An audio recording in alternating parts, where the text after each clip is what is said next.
At this point, I think it's pretty clear that CBS News activist Margaret Brennan is in a competition with CNN host activist Caitlin Collins as to who's the worst host activist.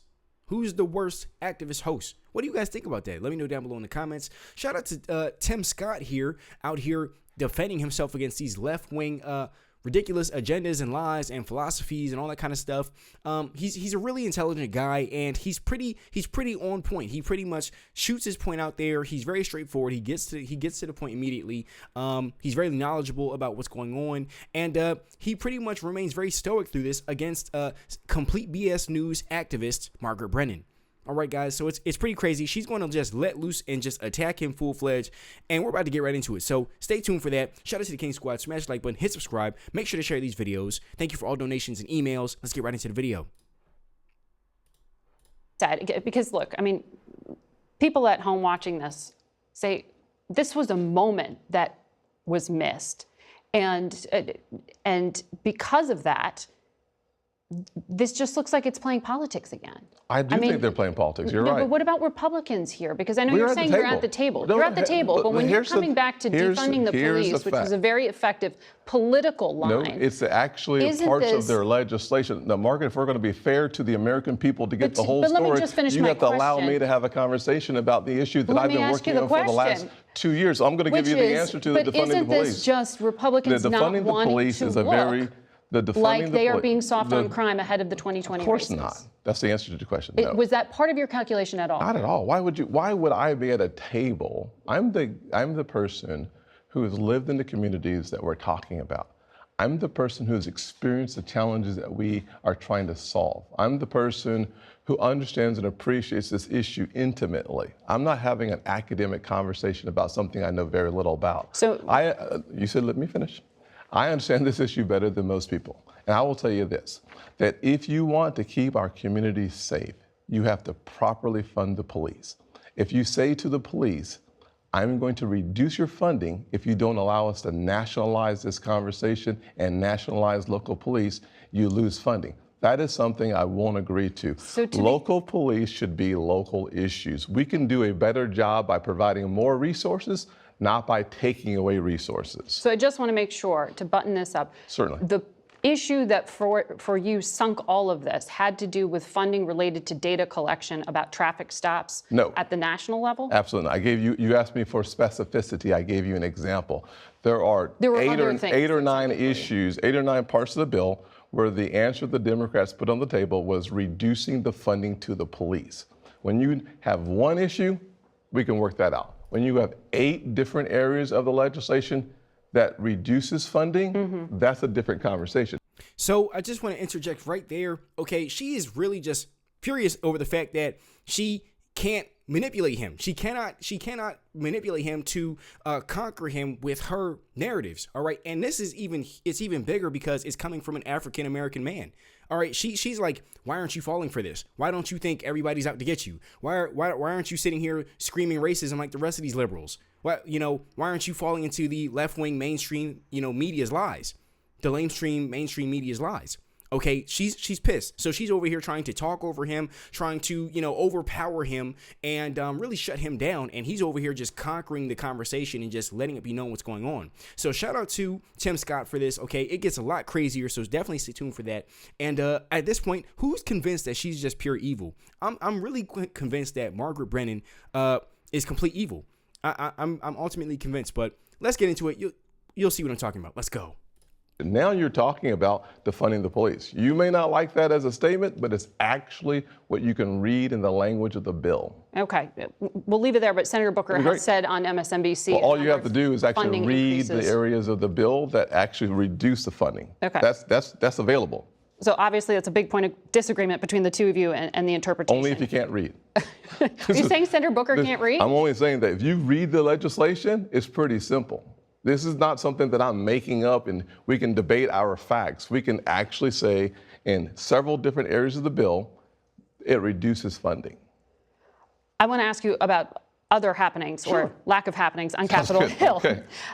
The White House has said it is preparing for a partial government shutdown, just planning at this point, as soon as October 1st if Congress doesn't act. You and your fellow Senate Republicans are expected to block this attempt by Democrats to both fund the government and increase the debt ceiling, which allows the Treasury to essentially continue to borrow money. Why risk this? Why play politics with something that could so damage the U.S. economy? I think you ask a very fair question. I ask myself the same question. Why are the Democrats playing politics with spending? But you are going to vote to block this. When you look at the fact that we said to them in July that if they're going to spend $1.9 trillion early this year, followed by $1.2 trillion on infrastructure, followed by $3.5 trillion of spending on reconciliation, followed by a $4 trillion budget, or said differently, $10.5 trillion of spending. If you're going to spend that level of money, historically high levels, then you have to be responsible for the debt ceiling being raised. They have the time to get it done. They have the votes to get it done. They should get it done. But you're going to vote down this attempt. I am not going to be complicit to their reckless, irresponsible spending. But to be fair, some of this spending also happened on the Republicans' watch when Not this $10.5 trillion. Not the new spending. There were We're 90, talking about past spending. Of course, 90. So if both sides spent it, let me shouldn't finish both that. sides be responsible for it? 90 Republicans and Democrats agreed to 5 CARES packages in 2020. Very responsible. This time, in a partisan exercise, only Democrats are spending up to $10.5 trillion irresponsibly, recklessly.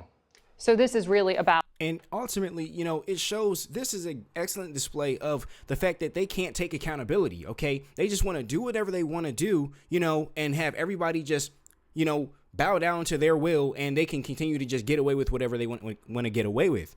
Okay, nobody can tell them anything, and they just want to spend the money how they want to spend it, and look the other way. Okay, don't look at us. We'll spend it on what we want to spend it on, but you guys can't call us out on this. What is this? So that's really where she's coming from. Ultimately, I think that Tim Scott should hit her with a JD Vance. I don't care, Margaret. But maybe that's just me. I don't know. Let me know what you guys think down below in the comments.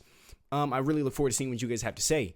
But it is just blatant that her challenging her Republican guest on her show here. Her hatred for Republicans is just on full display. Ultimately, that's really what I'm seeing here. She wouldn't do this to her Democrat peers, her Democrat liberals. Okay, guests. She wouldn't do that to them at all. What do you guys think? Do you guys think that CBS Complete BS News host, activist Margaret Brennan would do this to her Democrat guests? Let me know down below in the comments. Out the president's key agenda items in the $3.5 trillion spending bill. That's what this is. Leverage? Absolutely not. This is $1.9 trillion that they spent on COVID relief earlier this year, with 1% going to vaccine. This is a $1.2 trillion that's spent on infrastructure, creating about $300 billion of additional debt. On top of that, you had another $3.5 trillion that changes America permanently if they get the content of that bill, which would have more resources going to families not connected to work. On top of that, $4 trillion of additional spending. When you spend $10.5 trillion in a partisan-only exercise, you should be responsible for what you're doing to the American people and not for the American people.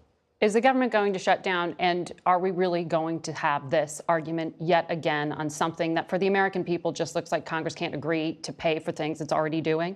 I mean, it looks we're not actually paying for political. things that we're already doing. They're actually introducing new programs that they want the American people to digest and then pay for with extraordinarily high taxes. So this is not about what we've done in the past. This is about what they want to do in the future.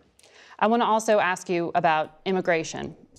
And right there, I would say, that's a key problem that you see with the Democrats is they're not concerned about the future, okay? They just I don't really think they have that type of foresight to even look into the future and, let alone have any plans for a prosperous America. They're so stuck in the past and struggling in the present that, their future looks horrendous, which is why they tend not to look at the future and not really care about it. And as they, completely sabotage our lives, do their best efforts to sabotage our lives in the present. Okay. And try to bicker over incidents in the past and stuff like that. That's something that definitely crosses my mind when I hear them, interrupt the Republican guests on their show. So I ultimately think she's a very rude woman. Quite frankly, very rude host, activist, and propagandist, really. Let me know what you guys think down below in the comments about that. What are your thoughts of Margaret Brennan and, her what she's saying on this?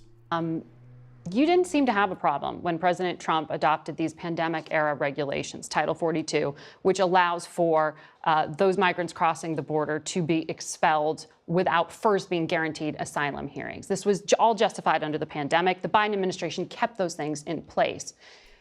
Do you have a problem with what the Biden administration is doing with the expulsion of migrants now? I was for a strong border under President Trump. I'm for a strong border right now under President Biden. So when it comes to this question of the Haitian migrants, that the White House has basically said it's embarrassed about what has happened in the past week and a half, do you think that it's justified, and what you have seen on camera with some of these thousands of Haitian migrants being forcibly expelled, some of them rounded up by men on horseback, is what you're seeing humane? I think President Biden and his administration owns the crisis that they've created at the border, the humanitarian crisis that's unfolding before every eye in the American public. But it's the same policies under the Trump administration. The treatment, obviously, is different. That's why his people have resigned from their post. It's the responsibility of the president. For Haiti, you're talking about there. Thank you. It is the responsibility of the president to secure our borders. President Biden has not done so. The crisis of his own making looks very similar to the one that he made in Afghanistan, the one we're experiencing right now with taxing, the one we're experiencing with spending. So yes, this president should do a much better job of avoiding crises that are avoidable. And there we have it, folks. Let me know what your thoughts are about this down below. Ultimately, and still on the immigration topic, I really am still baffled over how Decepticonocrats, in fact, cannot grasp, the issue with illegals and the immigration and all that kind of stuff. Okay, they literally tried sinking America. They tried to create a Titanic sequel and literally Thanos snap America out of existence with these ridiculous laws and codes and reckless spending and all that kind of stuff, and then letting in these illegals, and then they called us crazy for coming up with the replacement theory and addressing the Democrats on what they were doing. And and then when we call them out for it and we hold them accountable, they literally just lose it. And they're like, wait, what? Huh? What are you talking about? No, Biden was the best president we've ever had. Biden got this thing under wraps and he fixed everything. And Trump is the one who's messing it up. And that's what's causing inflation. And I'm just like, what? Do you even know what we're talking about right now? It's crazy. It's crazy. I really don't think they, I just don't think they have it all figured out with that one. I think they completely fumbled regarding the illegals. And that's why we have Hulk Hogan out here cleaning this mess up from the abomination of the Biden-Harris administration, guys. And that's just my thoughts on that. Let me know what you guys think down below in the comments. Amazed that they even still bring that kind of stuff up, really. We've already cooked them on those topics. And that's that. So they're going to continue to be, rude and reckless, and ultimately to, conclude things. I really believe that, Margaret Brennan has a spot saved for her on the spew with Poopy Goldberg and Joy Behar. So that's my thoughts regarding her. And that's that. Let me know what your thoughts are down below in the comments. Thank you for all donations. Thank you to everyone who keeps you updated in emails. I appreciate you guys, and have a great and awesome day. I'll see you in the next one. Peace.